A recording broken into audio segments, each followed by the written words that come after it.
Ladies and gentlemen, welcome to Dev Diary. And I have to be honest, lately I've been getting a little too ambitious with ideas, which has been causing issues. And it's kind of starting to stress me out. So this month we're stepping back a bit and keeping things nice and simple to help return things to more of a normal pace. So before we jump into today's project, remember that if you enjoy the video to leave a like. Be sure to also subscribe if you're new to the channel and turn on notifications so you don't miss future videos. So let's just jump right into things because I don't even remember where I first saw this game originally. But the concept is very simple. The player has to pass through each square, lighting up the entire thing in a single move. First, the length of our line is determined by level and spreads outwards from the middle of the room. The entire room is converted into a grid, and the cells used to create our line are given a special active mark. This is used to display the final product as well as determine the win condition, which we'll go over later. The generation of the line is random, with each step choosing one of 4 cardinal directions and doing a quick check. If the space hasn't been marked yet, the space is marked and we move on. If it's already been marked, a new direction is chosen and the process repeats until we have generated enough for the line to be completed. However, the way that this works can sometimes lead to weird impossibilities, and so as a result, a failsafe was added so that after 100 failed attempts to continue the line, the game recognizes something went wrong and proceeds without finishing, which is somewhat understandable as this issue only really kind of occurs around the level 80 mark, and by that time the lines get extremely elaborate due to sheer size. Now the controls are pretty simple. If the player is hovered over an active cell when they left click, that begins the player's attempt to draw a single line through each cell.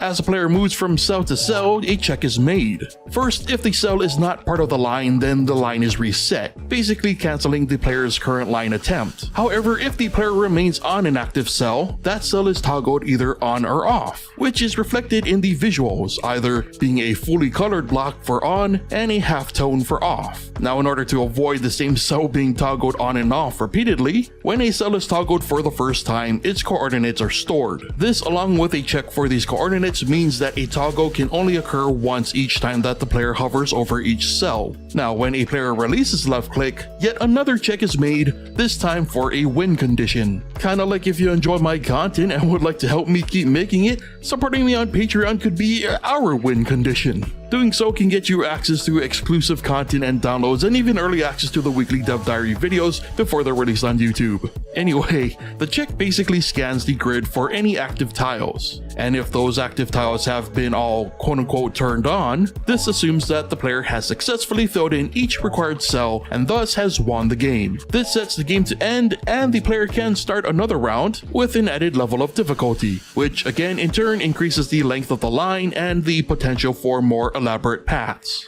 And finally, when the initial line is generated, we also keep track of its position within the room. Some math is then used to center the camera to keep the whole thing in view. And I mean, it kinda worked, but due to being bad at math, it's inconsistent. Still, it was a decent attempt that produced a passable result, which was really this project in a nutshell, because for as simple as the idea was on paper, the execution leaves a lot to be desired. And if I weren't already mentally exhausted, I tried to figure out the proper way to do this, because in this version it is entirely possible to do a diagonal cross between cells, which is technically cheating. There is also an inconsistency with the initial cell checks, which sometimes produces unwanted results when backing over an already lit up cell. In other words, there were a lot of aspects to this simple concept that I clearly overlooked, and it honestly wouldn't be surprising in the least to learn that some of this was severely overthought and that it could have been achieved with a bit more finesse in the math. But regardless, this month is simply about trying to accomplish simple goals, and we succeeded to some degree, and that's all that I'm looking for right now. So if you've ever done this type of game before and done it successfully, I would love to hear your method, and even if you haven't made this type of game before, what would you have done differently? As always, be sure to leave your thoughts and ideas in the comments. But with that said, brings us to the end of today's Dev Diary, so thank you so much for watching, and I'll see you next time.